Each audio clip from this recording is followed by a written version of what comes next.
तो मैं सत्यम मिश्रा आप सभी का अपने YouTube चैनल टीचिंग लर्नर्स में स्वागत करता हूं। दोस्तों आज सीटेट का पेपर था। सीटेट फर्स्ट पेपर का एनालिसिस दोस्तों मैं लेके आया हूं कि आज का पेपर दोस्तों ओवरऑल आज का पेपर कैसा रहा और कैसा रहा पेपर का मोड, कैसा रहा पेपर। ठीक है दोस्तों, आज का पेपर कैसा रहा और किस सब्जेक्ट से दोस्तों कौन सा प्रश्न आया या किस किस किस टॉपिक से प्रश्न पूछा गया। दोस्तों टॉपिक्स पे मैं यहाँ पे बताऊंगा कि किस किस टॉपिक से आज के पेपर में प्रश्न पूछा गया। दोस्तों कैसा पैटर्न दोस्तों जो चेंज था, पैटर्न तो दोस्तों आपको पता है कि पैटर्न थोड़ा घुमा के पूछा जा रहा है, लेकिन पैटर्न में कोई खास बदलाव नहीं है। ठीक है, और एक चीज़ और है दोस्तों, आपको बता दें कि सीटेट की तरफ से दोस्तों कभी उनके द्वारा दोस्तों पेपर क्या कह सकते हैं कि एडजस्ट करने की कोशिश की जाती है कि कभी उनके द्वारा दोस्तों ईवीएस हार्ड दे दिया जाएगा, तो कभी उनके द्वारा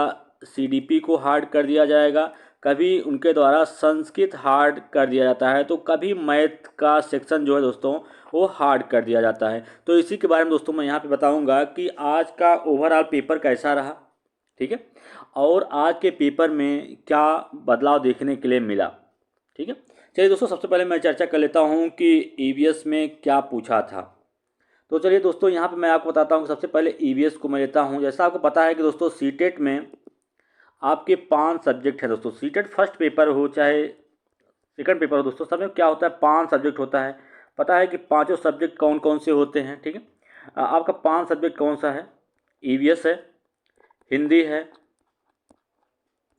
सीडीपी है, उसके अलावा दोस्तों लैंग्वेज होता है इंग्लिश या संस्कृत में से कोई दोस्तों एक लैंग्वेज चूज करना पड़ता है। जैसे मान लीजिए लैंग्वेज यहाँ पे इंग्लिश ले लिया जाता है। ठीक है, इंग्लिश लेते हैं, इंग्लिश है, और इसके अलावा मैथ है। दोस्तों ये 5 सब्जेक्ट हैं और पांचों सब्जेक्ट दोस्तों मिला के आपको, अगर आप ओबीसी कैंडिडेट हैं दोस्तों, तो आपको 82 नंबर पाना होता है पासिंग मार्क के लिए, और आप अगर जनरल कैंडिडेट हैं तो आपको 90 नंबर पाना होता है पासिंग मार्क के लिए।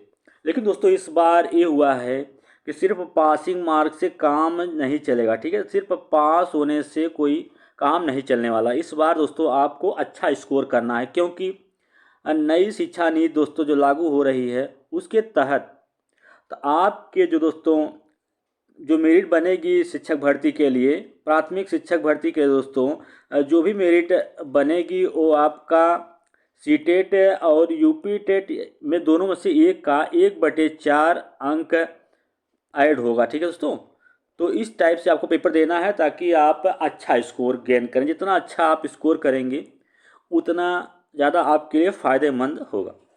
तो दोस्तों यहाँ पे मैं आपसे चर्चा करूँगा कि आज का ओवरऑल पेपर पैटर्न कैसा रहा, ईवीएस में किस टॉपिक से प्रश्न पूछा गया। ठीक है, तो ईवीएस के बारे में दोस्तों यहाँ पे मैं चर्चा कर लेता हूँ सबसे पहले कि ईवीएस में किस टॉपिक से प्रश्न पूछा गया था। दोस्तों मैं जो भी यहाँ पे एनालिसिस लेके आता हूँ, जो कि बच्चों के द्वारा जो भी जानकारी हमको प्राप्त होती है दोस्तों, वही जानकारी मैं आप सबके लिए यहाँ पे लेके आता हूँ। ठीक है, तो चलिए यहाँ पे सबसे पहले दोस्तों आज जो पूछा गया था किस टॉपिक पे, राजा जी नेशनल पार्क जो है दोस्तों, राजा जी नेशनल पार्क के ऊपर प्रश्न आज देखने के लिए मिला था। उसके अलावा प्रश्न थे दोस्तों वन्यजीव अभ्यारण्य पर, वन्यजीव अभ्यारण्य पर प्रश्न देखने के लिए मिला था।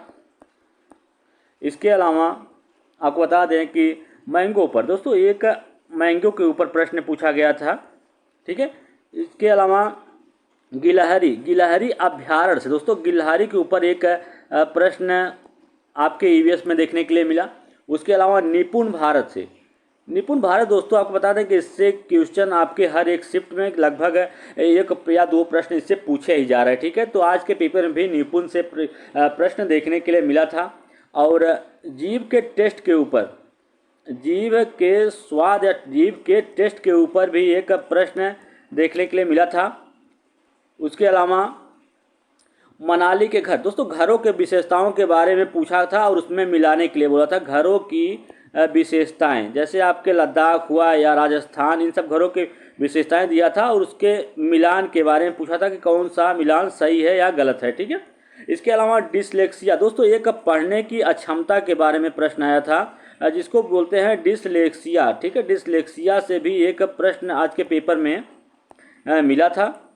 इसके अलावा और आपको बता दें कि दिवस पर भी आधारित प्रश्न आज पेपर में था, ठीक है। और 15 प्रश्न दोस्तों, 15 क्वेश्चंस आपके शिक्षण से आए थे, ठीक, जिसको पैडोलॉजी बोलते हैं, उससे शिक्षण से आज के पेपर में 15 प्रश्न देखने के लिए शिक्षण से मिला था, ठीक है। ये तो रहा दोस्तों ओवरऑल ईवीएस में किस किस टॉपिक पे प्रश्न पूछा, और इन टॉपिक्स को दोस्तों आपको पढ़ के जाने की जरूरत है। अगर आपका अगले शिफ्ट में दोस्तों, अगर आपका अगले पेपर है शिफ्ट में, तो परसों या 14 दिन में पेपर है आपका, तो इन सब टॉपिक को दोस्तों आपको पढ़ के जाना है, क्योंकि ये टॉपिक आपके रिपीट हो सकते हैं, ठीक।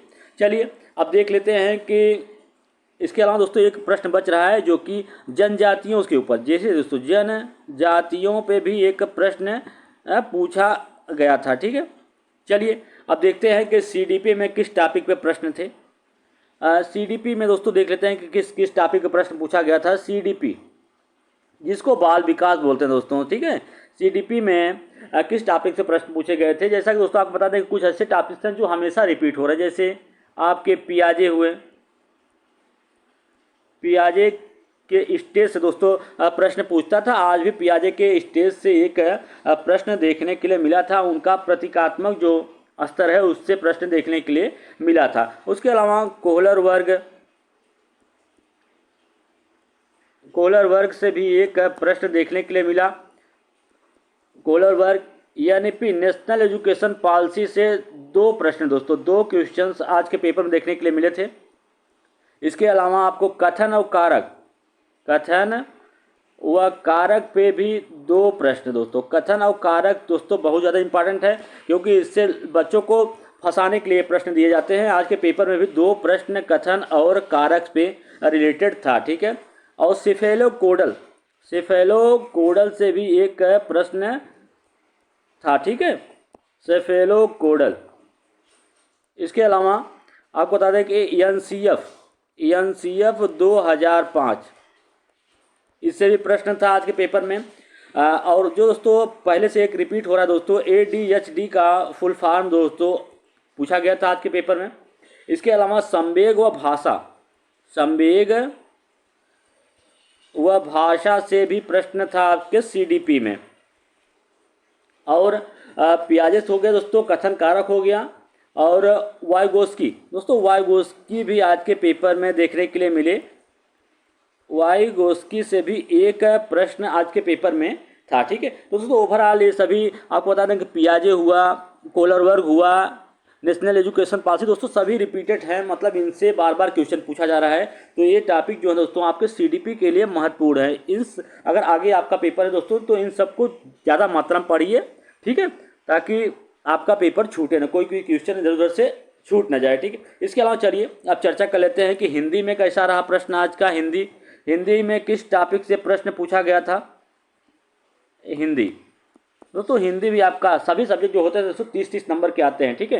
हिंदी में दोस्तों एक पैसेज पूछा गया था, वो भी किसके ऊपर था, बैल की कहानी दोस्तों, बैलों की कहानी के ऊपर प्रश्न था, कि बैलों के ऊपर कहानी दिया था दोस्तों, उसी से आपको प्रश्न बताना था, उसी से प्रश्न पूछा गया था। इसके अलावा एक दोस्तों एनसीएफ से प्रश्न था, और आपके संधि पूछा गया था। इसके अलावा आपको बता दें कि असफलता की चुनौती दोस्तों, एक पैसे दोस्तों ये था, और एक ये था कि असफलता की चुनौती,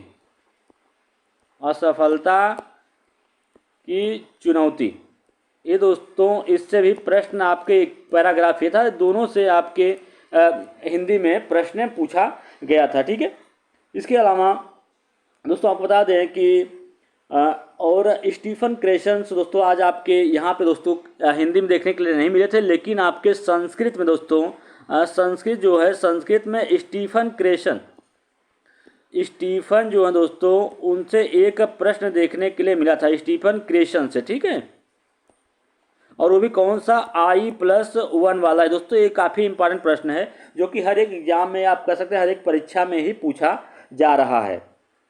और आपको बता दें कि इंग्लिश, चलिए दोस्तों इंग्लिश के बारे में चर्चा कर लेते हैं कि इंग्लिश में किस टॉपिक पे प्रश्न पूछा गया था। इंग्लिश दोस्तों, इंग्लिश में एक था दोस्तों गैरेज के ऊपर, एक गैरेज है दोस्तों, उसी के ऊपर प्रश्न पूछा गया था, गैरेज के ऊपर, जिसमें दोस्तों गैरेज मैकेनिक लोग काम करते हैं दोस्तों, उसी गैरेज पे एक पैराग्राफ दिया था और उसी पैराग्राफ से कुछ इंपॉर्टेंट क्वेश्चन पूछे गए थे। ठीक है, और आपका पेपर दोस्तों, जैसा कि बच्चों के द्वारा दोस्तों एनालिसिस करने पता चला कि ये रिपीटेड प्रश्न है दोस्तों, इसमें ऐसे हैं जो रिपीटेड प्रश्न आ रहे हैं दोस्तों, जो पहली बार पूछे गए हैं दोस्तों और फिर से दोबारा उनको रिपीट किया गया है। ठीक है, तो ये दोस्तों, और इसके अलावा अलंकार भी दोस्तों, आपको बता दें कि इंग्लिश में अलंकार भी पूछा गया था। ठीक है, अलंकार पे बेस प्रश्न आपको देखने के लिए मिला आज के पेपर में। इसके अलावा फिगर ऑफ स्पीच, ठीक है दोस्तों, फिगर ऑफ स्पीच से भी प्रश्न देखने के लिए एग्जाम में मिला, और एंटानिम्स एंड सिनोनिम्स दोस्तों, इससे भी प्रश्न देखने के लिए मिला था।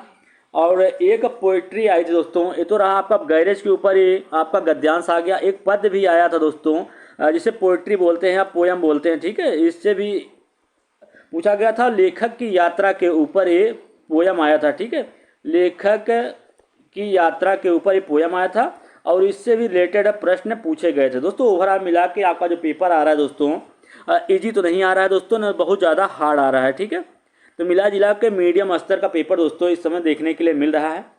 आगे जिन भाई बहनों का पेपर दोस्तों आगे के शिफ्ट में, वो इन सब टॉपिक को जरूर ध्यान दें दोस्तों। एनालिसिस इसीलिए कराया जाता है ताकि आपको जानकारी हो जाए कि किस टाइप के पेपर जो हैं आपके परीक्षा में पूछे जा रहे हैं दोस्तों। ठीक है, एनालिसिस करने का मेन उद्देश्य यही होता है कि पेपर पैटर्न ज्ञान हो जाए कि पेपर पैटर्न कैसा आ रहा है, हार्ड तो नहीं आ रहा है ज़्यादा या सिंपल नहीं है दोस्तों। इससे जानकारी हो जाती है कि हमको भविष्य में जब हमारा पेपर है आगे, तो हमको किस किस टॉपिक को ज़्यादा पढ़ना है, किस किस टॉपिक को ज़्यादा ध्यान देने की ज़रूरत है। ठीक है दोस्तों, तो इसी तरीके से दोस्तों अन्य वीडियो के लिए आप मेरे चैनल से जुड़े रहिए, मेरे चैनल को सब्सक्राइब करें ताकि मेरे द्वारा डाले गए प्रत्येक वीडियो का नोटिफिकेशन आपको दोस्तों समय पे मिलता रहे। ठीक है, इसी तरीके से अन्य वीडियो के साथ मैं फिर मिलूँगा, तब तक के लिए धन्यवाद।